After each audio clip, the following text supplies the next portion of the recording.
तो law of refraction करते हैं। तो यहाँ पे है ना, दो मीडियम हमने लिए और दोनों मीडियम जो है इस ब्लू लाइन से डिवाइड हो रहे हैं। तो पहला वाला मीडियम है उसमें वेलोसिटी ऑफ लाइट जो है वो v1 है और दूसरा वाला मीडियम है उसमें वेलोसिटी ऑफ लाइट क्या है, v2 है। ठीक है। अच्छा, एक टर्म होती है जिसको हम बोलते हैं रिफ्रैक्टिव इंडेक्स। रिफ्रैक्टिव इंडेक्स क्या होता है? किसी भी मटेरियल का रिफ्रैक्टिव इंडेक्स होता है velocity of light in vacuum upon velocity of light in medium. Velocity of light जो है वैक्यूम में मैक्सिमम होती है। वेलोसिटी ऑफ लाइट को c से डिनोट करते हैं और वेलोसिटी ऑफ लाइट वैक्यूम में कितनी होती है, 3 × 10⁸ मीटर्स पर सेकेंड। तो अलग अलग मटेरियल्स का जो रिफ्रैक्टिव इंडेक्स है वो इस तरह से डिफाइंड होता है। ठीक है। तो जैसे वैक्यूम का रिफ्रैक्टिव इंडेक्स क्या हो गया, वैक्यूम का रिफ्रैक्टिव इंडेक्स हो गया 1, क्योंकि वेलोसिटी ऑफ लाइट उसी के रिस्पेक्ट में डिफाइंड है। ठीक है। एयर का रिफ्रैक्टिव इंडेक्स जो है वो 1 के बहुत पास होता है, करीब इतना। ठीक है। अब जैसे ग्लास है तो ग्लास का होगा, अलग अलग टाइप के ग्लास होते हैं, बट जैसे अप्रॉक्सीमेटली 1.5 है ना, वो मान सकते हैं आप। वाटर का रिफ्रैक्टिव इंडेक्स जो है वो इतना होगा, इतना होता है। और डायमंड का रिफ्रैक्टिव इंडेक्स 2.4, मतलब काफ़ी ज़्यादा है। वेलोसिटी ऑफ लाइट जो है ऑलमोस्ट हाफ हो जाती है, हाफ से भी ज़्यादा कम हो जाती है इसमें डायमंड। तो बेसिकली वेलोसिटी ऑफ लाइट जो है हर मीडियम में वो कम होती चली जाएगी। ठीक है। तो रिफ्रैक्टिव इंडेक्स ये है और उसको म्यू से डिनोट करते हैं। तो ऐसा करते हैं, इस वाले मीडियम का रिफ्रैक्टिव इंडेक्स μ1 मान लेते हैं और इस वाले मीडियम का रिफ्रैक्टिव इंडेक्स μ2 मान लेते हैं। ठीक है। तो इस सिचुएशन में अपन ने क्या किया कि फर्स्ट मीडियम, मतलब ये जो पहला वाला मीडियम है, इससे हमने एक प्लेन वेव जो है वो दूसरे वाले मीडियम की तरफ डाली ताकि वो जो है वो सेकंड मीडियम में चली जाए। ठीक है। अच्छा, प्लेन वेव है तो ये जो रेड लाइन है ये वेव का डायरेक्शन है। ठीक है। और ये वेव जो है वो एक एंगल बना रही है जिसको एंगल ऑफ इंसिडेंस बोलते हैं। क्या बोलते हैं? एंगल ऑफ इंसिडेंस बोलते हैं। तो एंगल ऑफ इंसिडेंस जो है वो नॉर्मल से जो एंगल वेव का डायरेक्शन बना रहा हो उसको एंगल ऑफ इंसिडेंस बोलते हैं। तो इसको θ1 बोल देते हैं। तो θ1 बेसिकली क्या है, एंगल ऑफ इंसिडेंस। ठीक है। ये चूंकि प्लेन वेव है तो ये जो वॉयलेट लाइन है वो क्या हो गया, वेव फ्रंट हो गया। ठीक है। वेव फ्रंट जो है वो वेव के परपेंडिकुलर होगा, तो वेव के परपेंडिकुलर हमने बनाया है। तो ये t = 0 सेकंड पे हमने वेव फ्रंट की पोजीशन बनाई है। ठीक है। तो वेव अब आगे कैसे ट्रेवल करेगी इसको पता करने के लिए हाइजेंस प्रिंसिपल लगाते हैं। इस वेव फ्रंट के हर पॉइंट पे सेकेंडरी वेवलेट बनेगी, है ना, वो सोर्स हो जाएगा सेकेंडरी वेवलेट्स का। तो हम ये दो पॉइंट लेते हैं, ये दो पॉइंट, और इन दोनों पॉइंट से सेकेंडरी वेवलेट्स बनाते हैं। ठीक है। तो इस पॉइंट की जो सेकेंडरी वेवलेट जो बनेगी वो कैसी बन जाएगी, हम सेकेंडरी वेवलेट इस तरह से बना रहे हैं कि टाइम t = t0 पे सेकेंडरी वेवलेट इस पॉइंट तक पहुंच जाए। ठीक है। तो बनाते हैं सेकेंडरी वेवलेट। तो इस पॉइंट से ये हमने सेकेंडरी वेवलेट बना दी। ठीक है। और ये जो डिस्टेंस है इस पॉइंट से लेकर के सरफेस तक, ये डिस्टेंस कितना हो जाएगा, v1 t0 हो जाएगा। ठीक है। क्योंकि टाइम t = t0 हमने लिया है सेकेंडरी वेवलेट के रेडियस के लिए, तो v1 t0 हो जाएगा। ठीक है। अच्छा, अब ये वाला जो पॉइंट है, जो दूसरा वाला पॉइंट जो पहले से ही सरफेस पे पहुंच गया, तो ये तो वेव के इंक्लाइंड होने के कारण ये वाला पॉइंट तो पहले से सरफेस पे पहुंचा हुआ है। ठीक है। तो इसकी सेकेंडरी वेवलेट बनाते हैं। अच्छा, इसमें क्या हम एक एजम्पशन हमने किया है ना, इसमें एक एजम्पशन कर रहे हैं अपन, v2 जो है वो v1 से कम है। ठीक है। इसका मतलब ये बेसिकली ये एक रेयरर मीडियम है और ये जो है वो डेंसर मीडियम है। जो मीडियम 2 है डेंसर मीडियम है। तो आप जैसे यदि इमेजिन करना चाहें तो इसको जैसे एयर इमेजिन कर लें और इसको जो है वाटर इमेजिन कर लें या ग्लास इमेजिन कर लें। ठीक है, तो एयर से ग्लास या एयर से वाटर की तरफ जो है वो लाइट वेव जा रही। तो अब इस वाले पॉइंट का सेकेंडरी वेवलेट बनाते हैं। तो ये हमने इस वाले पॉइंट की सेकेंडरी वेवलेट बना दी। अच्छा, इस वेवलेट का जो है वो रेडियस छोटा है। क्यों छोटा है? क्योंकि वेलोसिटी कम है। ठीक है, तो ये दोनों वेवलेट्स जो है वो इस शेप की बन जाएंगी। अच्छा, अब हमको जो रिफ्रैक्टेड लाइट है, मतलब लाइट जो सेकेंड मीडियम में जा रही है, उसका डायरेक्शन पता करना है। तो डायरेक्शन पता करने के लिए जो नया वाला वेव फ्रंट है वो बना लेते हैं। तो हाइजेंस प्रिंसिपल क्या बोलता है कि एक पर्टिकुलर वेव फ्रंट से सेम टाइम के बाद में, टाइम टी नॉट के बाद में जो सेकेंडरी वेवलेट बनती है उस पर हमको टेंजेंट ड्रॉ करना है। तो टेंजेंट ड्रॉ करते हैं। ठीक है, इन दोनों वेवलेट्स पे टेंजेंट ड्रॉ करते हैं। तो ये हमने टेंजेंट ड्रॉ कर दिया।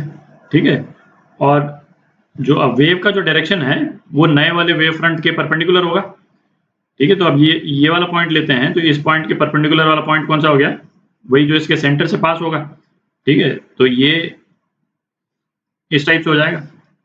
ठीक है, और यहाँ वाला जो है वो इस वाले पॉइंट के पैरेलल एक रे बना देते हैं।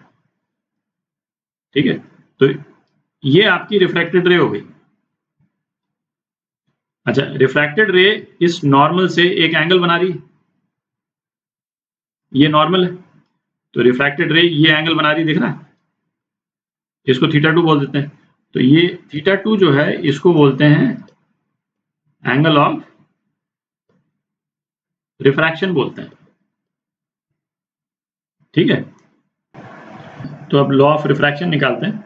ये वाला पॉइंट है, इसको ए मान लेते हैं और इस वाले पॉइंट को बी मान लेते हैं, और ए बी जो डिस्टेंस है इसको डी बोल देते हैं।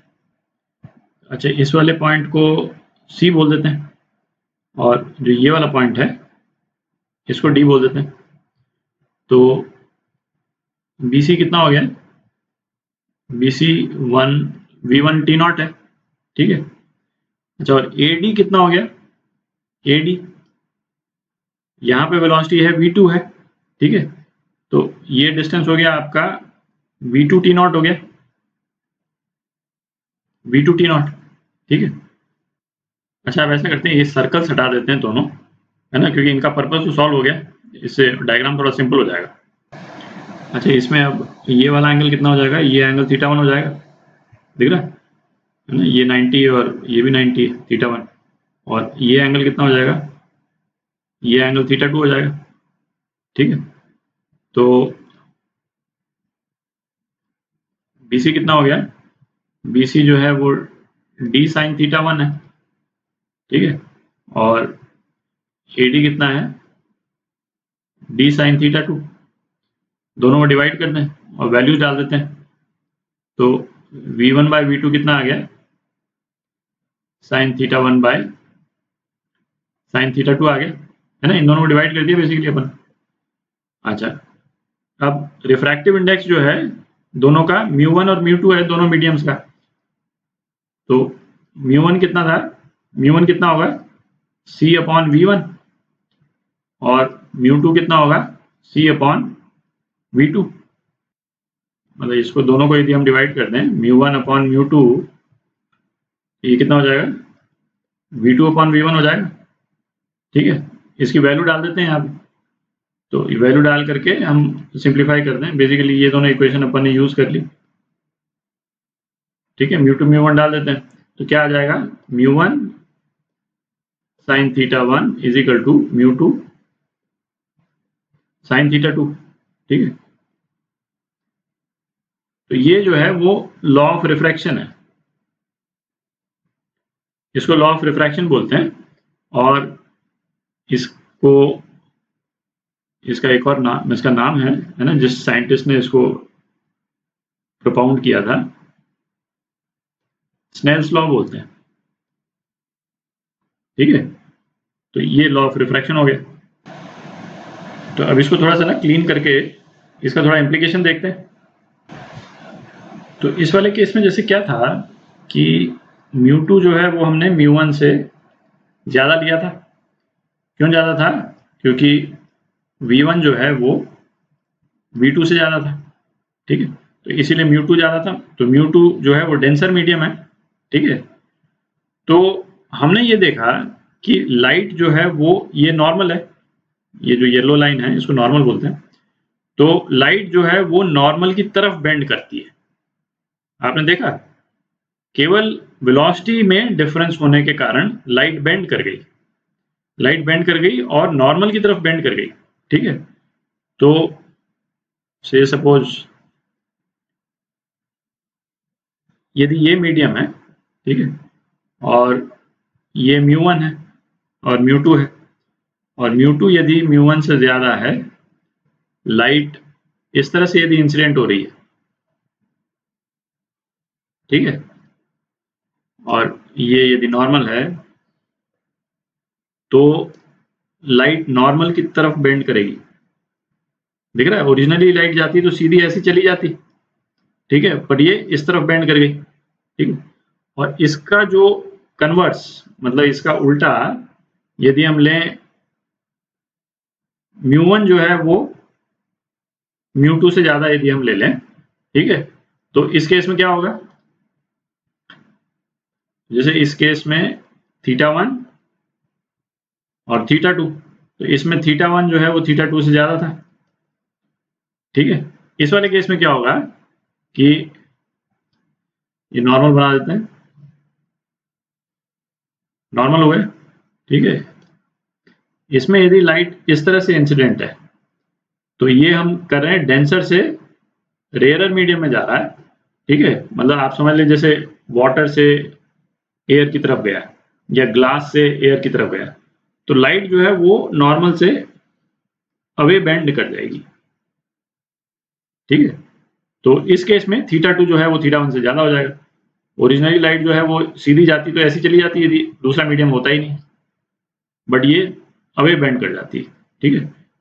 तो ये तो दो बिल्कुल स्ट्रेट फॉरवर्ड इम्प्लीकेशंस हैं, ठीक है। अच्छा, इस टॉपिक पे डिस्कशन खत्म करने के पहले रिफ्रैक्टिव इंडेक्स के कुछ एस्पेक्ट और देख लेते हैं। सी, ये जो रिफ्रैक्शन का टॉपिक है इसको अपन ज़्यादा डिटेल में देखेंगे जब हम नेक्स्ट टॉपिक करेंगे, है ना, वेव ऑप्टिक्स खत्म करने के बाद में, जो कि ज्योमेट्रिकल ऑप्टिक्स जो है वो जो टॉपिक करेंगे वहाँ पे रिफ्रैक्शन अपन ज़्यादा डिटेल में देखेंगे, है ना। वहाँ पे रिफ्रैक्शन फ्रॉम प्लेन सरफेस और फिर कर्व्ड सरफेस और लेंसेज, है ना। तो ये वहाँ पे ज़्यादा डिटेल में देखेंगे, पर यहाँ पे रिफ्रैक्टिव इंडेक्स के कुछ एस्पेक्ट और देख लेते हैं। तो रिफ्रैक्टिव इंडेक्स अपन ने किस तरह से डिफाइन किया था? Velocity of light in vacuum, ठीक है, upon velocity of light in medium, जिस मीडियम की अपन बात कर रहे हैं, ठीक है, इन मीडियम। और इसको अपन लिखते थे c, velocity of light in vacuum upon velocity of light in medium v, ठीक है। तो इसको रीअरेंज करें तो velocity of light in medium क्या हो गया? c अपॉन म्यू हो गया, ठीक है। अच्छा, म्यू जो है वो तो हर मीडियम का 1 से ज़्यादा होता है जिससे भी लाइट पास करती है। एयर है तो एयर का भी मतलब वैक्यूम के काफ़ी क्लोज होता है, 1.00 कुछ फिगर होता है, पर 1 से ज़्यादा है, टेक्निकली 1 से ज़्यादा है। तो इसका मतलब क्या हो गया? किसी भी मीडियम में जहाँ से लाइट पास कर रही है उसमें वेलोसिटी जो है वो घट जाती है, ठीक है। तो वेलोसिटी जो है वो घट जाती है किसी भी मीडियम से पास करेगी तब, ठीक है। अच्छा, लाइट के प्रोपेगेशन के 3 कंपोनेंट हैं, एक वेलोसिटी है, एक वेवलेंथ है और एक फ्रीक्वेंसी है। और इनमें रिलेशन क्या है? v is equal to lambda mu, ठीक है, ये तो मालूम है अपने को। अच्छा, किसी मीडियम में अभी अपन ने देखा वेलोसिटी तो घट गई, तो जब वेलोसिटी घट गई तो लैम्डा और म्यू में से या दोनों में से किसी एक वेरिएबल को भी घटना जरूरी है, ठीक है। तो जब किसी दूसरे मीडियम से, नॉन वैक्यूम वाले मीडियम से लाइट पास करती है तो क्या होता है, वेवलेंथ घट जाती है, फ्रीक्वेंसी पे कोई फर्क नहीं पड़ता है ना, फ्रीक्वेंसी सेम रहती है ना, ये एक इंपॉर्टेंट चीज है, फ्रीक्वेंसी में नो चेंज, और लैम्डा घट जाएगा, और लैम्डा कितना घटेगा, जितनी वेलोसिटी घटती है उतना ही लैम्डा घटता है। तो lambda of a wave in a medium, इसको हम क्या लिख सकते हैं, लैम्डा नॉट, है ना, जिसको हम लिख दें वेवलेंथ इन वैक्यूम, वैक्यूम या free space upon refractive index, जिस भी मीडियम से लाइट पास कर रही है। ठीक है। तो जितने परसेंटेज से वेलोसिटी घटेगी उतने ही परसेंटेज से वेवलेंथ भी घट जाती है। ठीक, तो इसको ध्यान में रखें, ये दोनों रिलेशन जो हैं, वेलोसिटी घट गई, वेवलेंथ घट गई, और फ्रीक्वेंसी पे कोई फर्क नहीं पड़ा, फ्रीक्वेंसी सेम रहती है। ठीक है।